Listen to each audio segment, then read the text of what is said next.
So we are halfway through the year 2022. Don't know how we got here. I don't know if I'll make it to the end, but we're halfway through.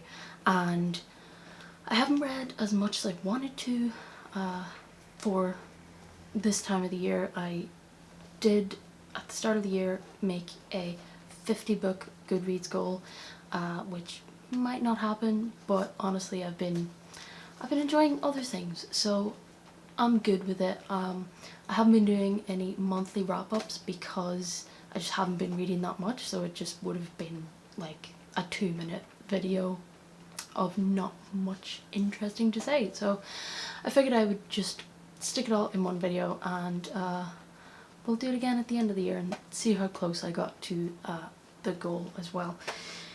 But first I have a little surprise and a little gift down below. So I did try and film another writing vlog at the weekend, but didn't get a lot of footage. It just didn't work out. It was just too warm, to be honest. But I did get some writing done, and instead of using my little 5-minute sort of workout method to get me into writing, I decided to use these new little dice that I got. So these are little storytelling dice that I got from Flying Tiger, which you may be aware of. I also got this there. They just have little pictures on them, and I decided to use that as a fun little thing to write a little flash fiction before I got into working on my novel at the weekend. So I'll put a little clip of me doing that in here.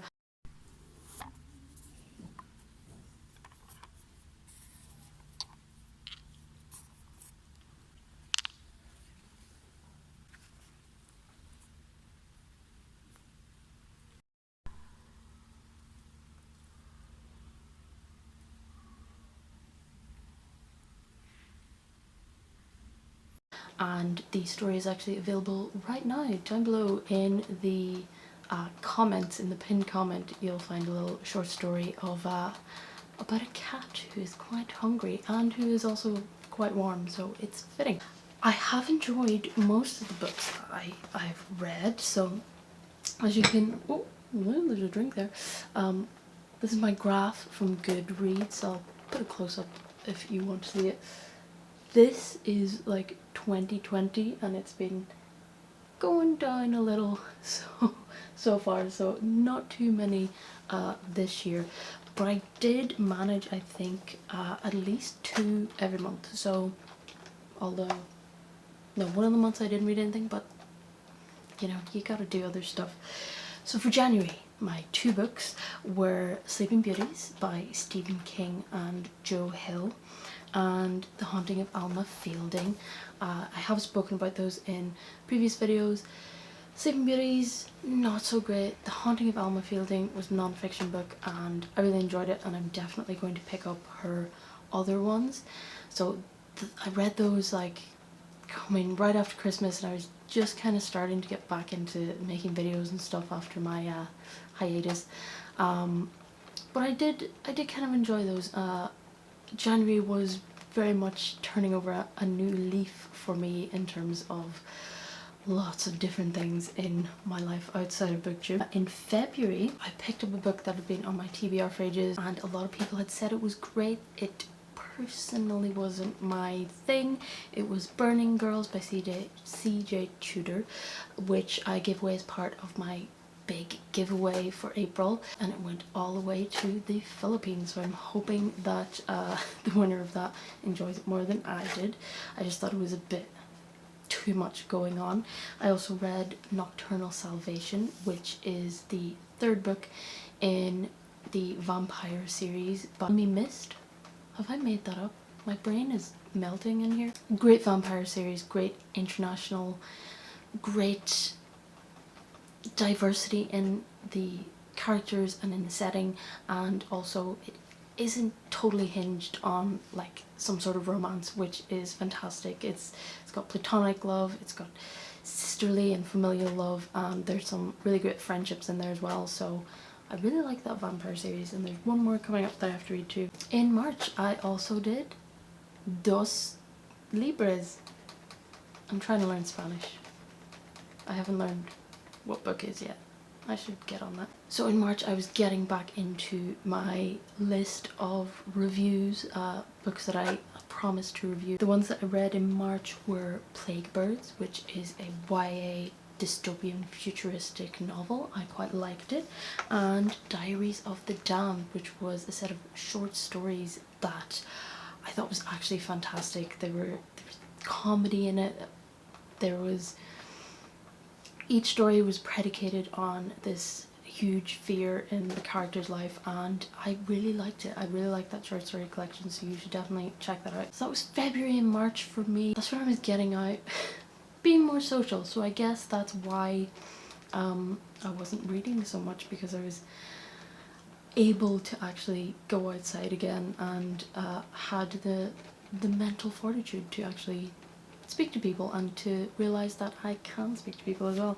April, of course, was my birthday month, and I did read a whopping 3 libras in that one. Again, I was working on my review copies, so I read Edgewood Nightmares, I read Town Called Poison, and Howls from the Dark Ages, and those were 3 books that I really liked. The first was a sort of middle grade YA book. The second was this very strange but fantastic horrific and bloody tale by F.R. Jameson. Really love Jameson's writing.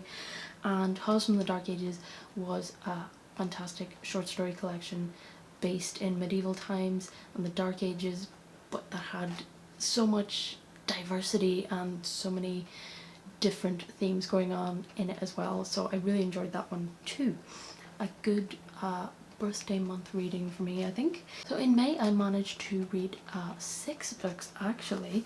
So we have The Wolf Society, The Last Testament of Crichton Smith, which I still have to review, Bird's Nest by Shirley Jackson, Things Have Gotten Worse, which was a novella that a lot of people were talking about. I might do a little video soon on just talking more in depth about some of those. Unlucky Charm, and Atomic Habits, which was a non-fiction book about building better habits, and I read it. I thought it was fantastic. It's not like self-help nonsense, it's actual concrete evidentiary things that you can do that will help you build better habits, and I originally read it and thought, that's great, too bad I'm incapable of changing things.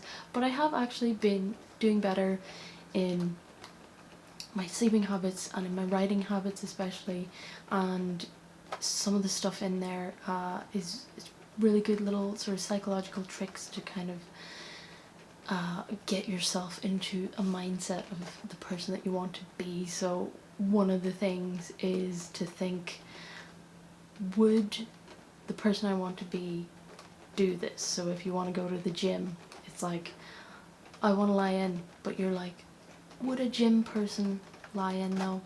And for me it's all the writing and the reading, and it's like, oh, don't want to go anywhere and write today. Would a writer say that though? It's a strange thing for a writer to think, and I'm like, yeah, that's true. I better go do something. So it was very useful. I'm still implementing some of the things. The others were some more review copies, and Things Have Gotten Worse. I was expecting worse from that one. People were talking about it like it was an extreme horror, like it was some sort of mind-blowing thing, and while there were some disturbing things happening in it, of course, and it was good. I enjoyed it, but it wasn't as bad as as like horrifying as I thought it was going to be. Let me just consult my graph here. Ah yes, so in June I apparently didn't read anything. Oh, June was Pride Month, so you know, took a little rest myself for the old reading, I guess.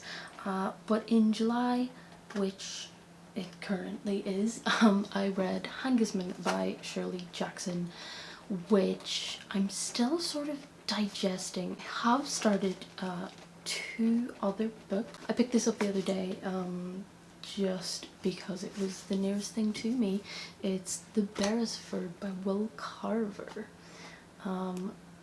Still getting into it. It seems to be like a boarding house where a lot of murders and a lot of seedy things are happening. So I actually started an audiobook, and audiobooks aren't normally my thing. I'm quite particular about voices, about how people pronounce things, and I never have to worry about that when I'm reading it myself. But there's a book I wanted to read about trees. It's actually a non-fiction book. It's called The Secret Life of Trees, and it's, I mean, I love trees. I genuinely love trees. Because I love trees so much, of course, I have a novel in the works about a tree and a forest and a town, and I need more research. I need more information about trees in the real world to try and build this story up. I've also got a book on my TBR that I will be reading very soon about mushrooms as well, because those are very interlocked, and it's actually fascinating to learn how they communicate and how they keep each other alive. And yeah, I'm a nerd, to be honest with you. So for the next part of the year, I guess I do have some books that I would quite like to get read. I tried to make a list off of my TBR, but I picked up the ones that I actually wanted to read.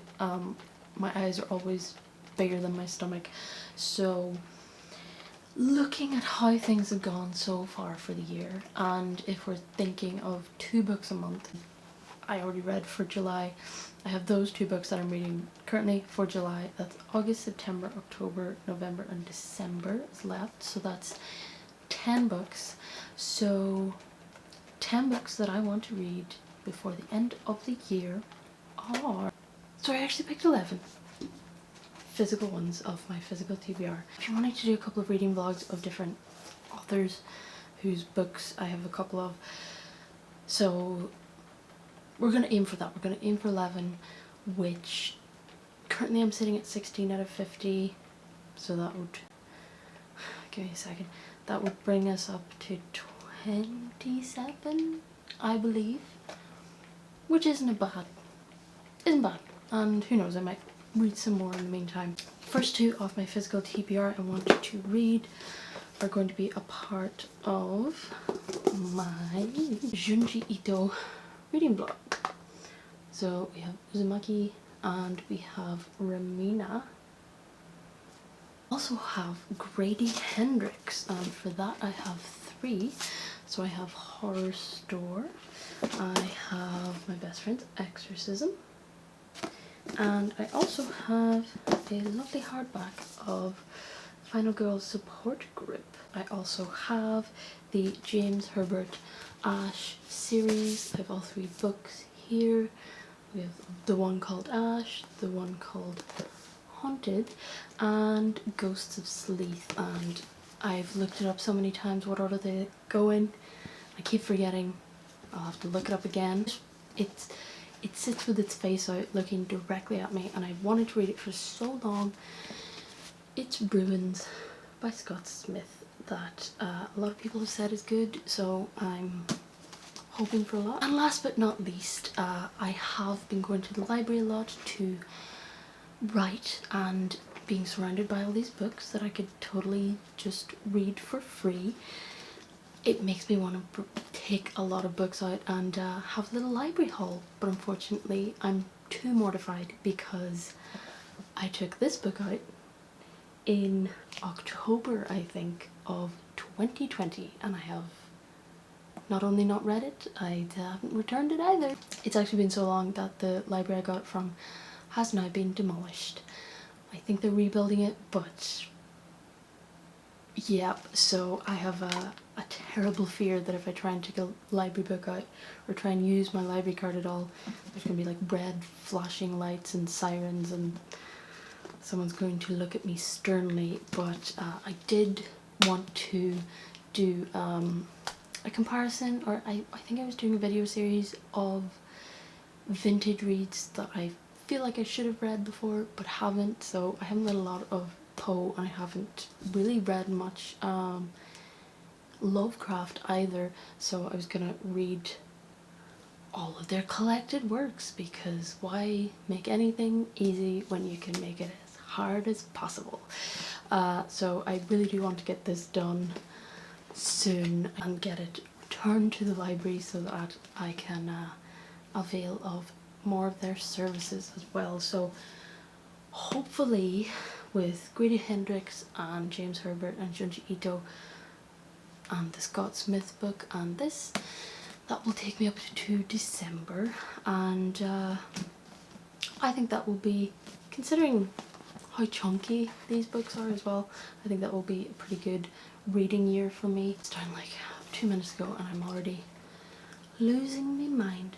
So don't forget to check out my little flash fiction down below and let me know what you're reading. Let me know how your reading's been going. Has anything changed for you? Are you reading more or less than you anticipated?